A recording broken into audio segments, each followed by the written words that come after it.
Hey there, I'm Dr. Dave. This is Microdose U, and after 51 days on the road, yeah, I did a little road, not a little, a big road trip.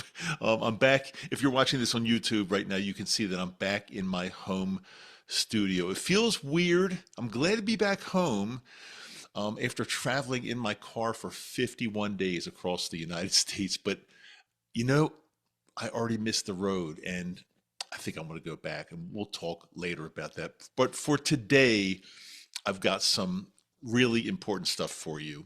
I want to talk actually about something that's been quietly bothering me for a long time. Maybe not quietly bothering me. My wife and close friends know about this.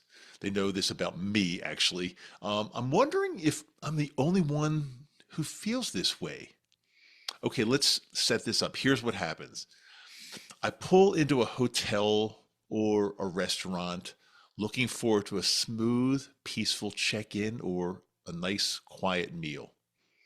And right before I get there, a car full of people pulls in, or worse, an entire tour bus, like clockwork. It happens almost every time, or at least it seems like it. And it completely screws me up. The moment I was mentally already stepping into is gone. It's replaced by noise, a crowd, a wait in line, or just the feeling that my space has been absolutely, totally invaded. And it's not just hotels or restaurants. It happens in lines. It happens in waiting rooms. It happens when I walk into a place and a group walks in right before me. By the way, groups of people, they bother me. I don't know why they do. They just do. It happens when someone in the next hotel room is talking on their phone and I can hear it.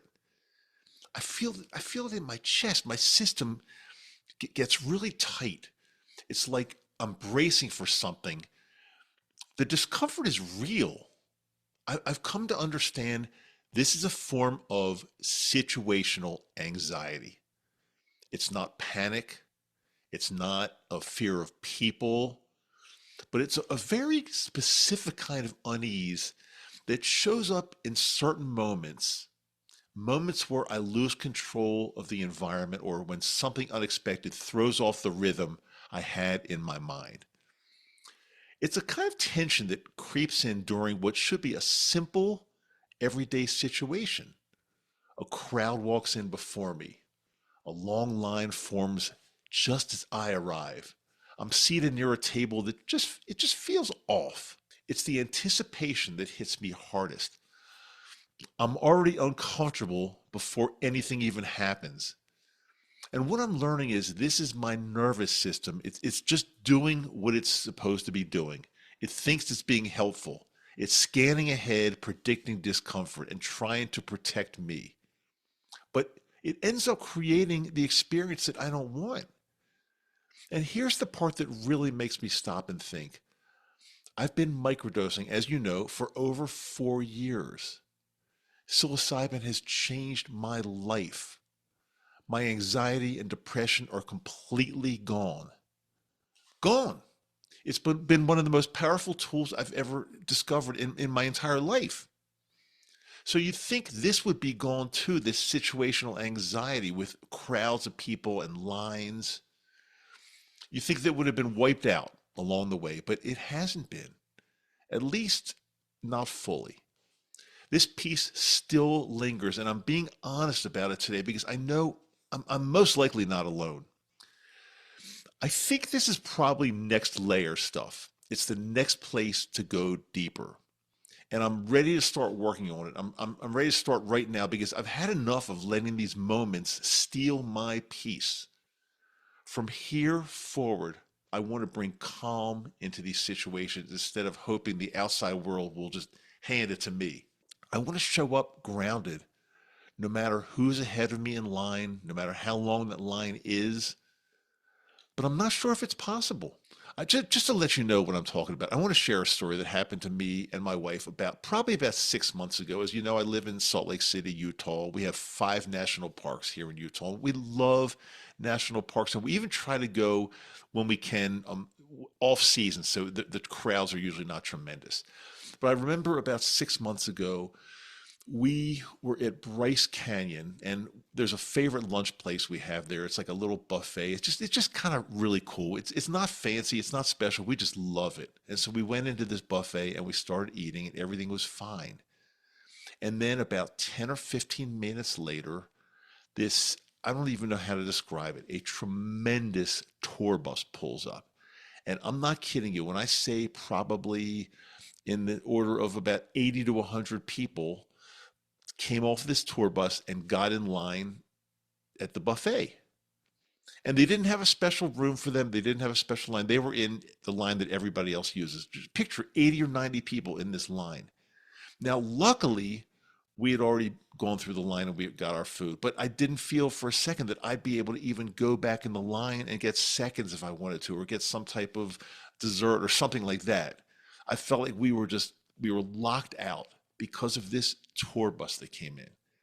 And it's the kind of feeling that I always have in these kind of situations, a big group, a big bus, something that's just not peaceful for me. It really, really bothers me, and I'm trying to work on it, but it's a struggle for me.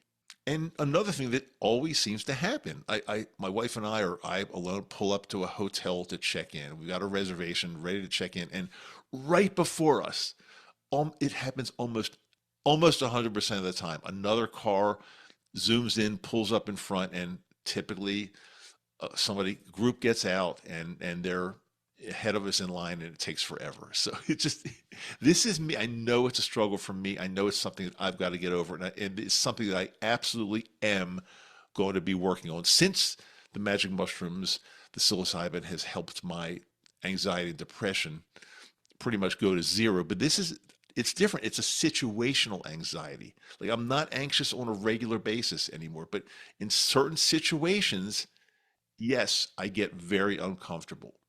So here's my question. Am I the only one that hates this? I don't know. Maybe not. Maybe there are others who feel this same kind of subtle tension in everyday situations. I don't know. If you do, I just want to let you know you're not broken. You're not too sensitive. I should say, we're not broken. We're not too sensitive. We're just aware. We're tuned in. And that awareness can become our strength. Thanks so much for listening to my struggle, because there's a good chance my struggle could also be your struggle, and we're working on this together. Now, let's get into some questions that were sent in to me from the mailbag. I try to do these on every episode now because it's getting increasingly difficult for me to answer them as they come in. So I just try to save the good ones, save the ones that I think are appropriate for the for the podcast, and I try my best to answer them here. Just to let you know, also, if you're brand new to me, welcome. I appreciate you. Brand new episode comes out every single Wednesday, and tonight. I'm recording this a day or two in advance, but tonight, this should be Wednesday, June 25th, as you're listening to this. It just came out Wednesday, June 25th, 2025. I've got a live meeting going tonight on our Patreon channel. Check the show notes. By the way, check the show notes and my website, microdoseu.com, for everything you need to know, all the important links. But on Patreon tonight, we try to do this every 2 weeks or so now. We have a live meeting answering your questions in real time, and it's become a real awesome thing. We've got like a little family going here on Patreon. I should say there on Patreon. It's not here, it's there. There on Patreon. It's a different platform. We get to talk about the things that we really are not able to talk about here on the podcast. So I welcome you. Welcome all new members. We hope to have you join us. And if you missed this one, if you're listening to this too late, join anyway, because we try to do these every couple weeks or so. So you'll be in on the whole thing. So okay, let's go ahead and answer some questions from the mailbag. From YouTube at Hillary Naomi 8251, she asks, is 150 milligrams of psilocybin and 300 milligrams of lion's mane still a microdose? Before I answer the question, I want you to tell me, does it sound like a microdose to you? And I'm not talking to Hillary now. She's the one to answer. I'm talking to you, my listener or viewer. Does 150 milligrams of psilocybin and 300 milligrams of lion's mane still sound like a microdose. And I will tell you, it's a little bit of a trick question. I'll give you a second or two to think about that. 150 milligrams of psilocybin. Forget about the lion's mane part. The lion's mane part is just another mushroom. It's a natural mushroom that helps cognitive function. But even get rid of that part. I'm talking about 150 milligrams of psilocybin. Is that a microdose? Okay, the answer is no, it's not a microdose. And here's the reason, because it's a little bit of a mistake that Naomi made. 150 milligrams of dried ground magic mushrooms are a microdose because you're weighing the entire thing, you're weighing the entire mushroom. But if you just had pure psilocybin, like she's asking, is 150 milligrams of psilocybin a microdose? No, that would be a large dose. So you got to just make sure the terminology is correct. But I think I know what she was getting at. And yes, 150 milligrams of dried ground mushrooms is absolutely a microdose. So yeah, you're well within. A microdose is somewhere between 50 milligrams and somewhere upwards of 300 milligrams, which 300 milligrams will be zero point 0.3 grams. I'm sure you got your conversions right? Everybody knows how to convert. It's very important. Okay, next question from Diane Ank. She says, hello from France.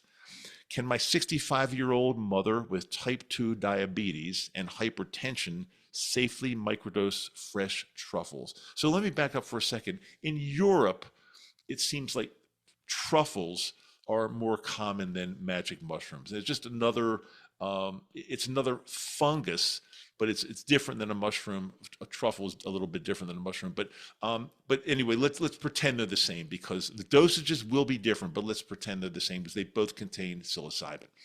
Okay, so can my 65-year-old mother, type 2 diabetes and hypertension safely microdose? So my answer is, first of all, this is not medical advice. I cannot give medical advice here. And also, I want you to make sure that you check with your doctor. You should always check with your doctor before you take any type of supplement or medication. But my answer would be absolutely yes. Magic mushrooms, psilocybin, magic truffles do not really affect, in a bad way, do not affect diabetes. They have no effect on diabetes or hypertension. Now, some people might say, oh yeah, if you take psilocybin, it could raise your blood pressure a tiny bit. But remember, this is a microdose. So yeah, although it could theoretically raise your blood pressure temporarily just a little bit, as long as she's got that under control in general on medication or whatever she's doing, it should be no problem. It should be no problem at all.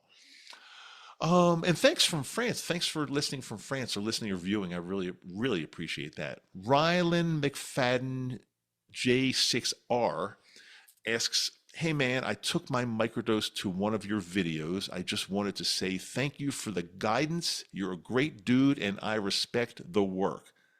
Hey Rylan, you didn't really have a question there, but hey, I really appreciate that. That means the world to me when I hear something like that. So thank you very much. Keep microdosing and keep listening or watching, however, whatever platform you're on. YouTube, Spotify, Apple, wherever you listen or watch, we're probably there. Slayer Hawk X, get to the point. What? Hey Slayer, I appreciate you being with us. I really do, but we kind of take things at our pace here because we think it's the right pace. And I hope you stick with us. I really do. But if you don't stick with us, there are probably other podcasts out there for you that maybe you would appreciate more. I don't know. But again, I hope you stick with us. Natural being, I don't have ground mushrooms, just the whole dried mushrooms. What can I do? My answer would be grind them. Right? It's that simple. You can get yourself a little inexpensive coffee grinder and just grind them. You're almost there. You're almost there. Grind them. And the reason we grind them, do you all know why we grind them? It's very important because if you just had a whole dried mushroom, whole dried magic mushroom, let's say you just took a bite of it. We'll use the easiest explanation possible. The psilocybin in a whole dried mushroom is scattered throughout, and it's not uniformly scattered throughout. So you could take a bite out of one, and you get a tremendous amount of psilocybin. And then you could take a bite out of one and you bite the wrong area and you get almost nothing. So when you grind it up into a powder and mix it all up, it's evenly distributed at that point. So we recommend grinding and just don't take a random bite from magic mushroom. Those are great questions, and I really hope they help in some way. I appreciate all of you. Remember, Patreon live meeting tonight, if you're listening to this early enough, Wednesday night, June 25th. But again, we have them every couple weeks, so it's worth your while to join Patreon. Yes, it is a paid channel. It's paid. It costs money. But I'll tell you something. In US dollars, it's roughly $12.50 a month. It's, what is that, a few cups of coffee per month? It could be the best money you ever spend because we answer the real questions and we get together like a family there. And you get to see outtakes and stuff that I do that I just don't do on my podcast or anywhere else. So I think it's a pretty cool thing, and it's very, very, very inexpensive. As I said, brand new episode every Wednesday. I'll see you on the next episode. And as I say on the end of every episode, I really appreciate you being here. And yes, I do love you. I am Dr. Dave. See you next time.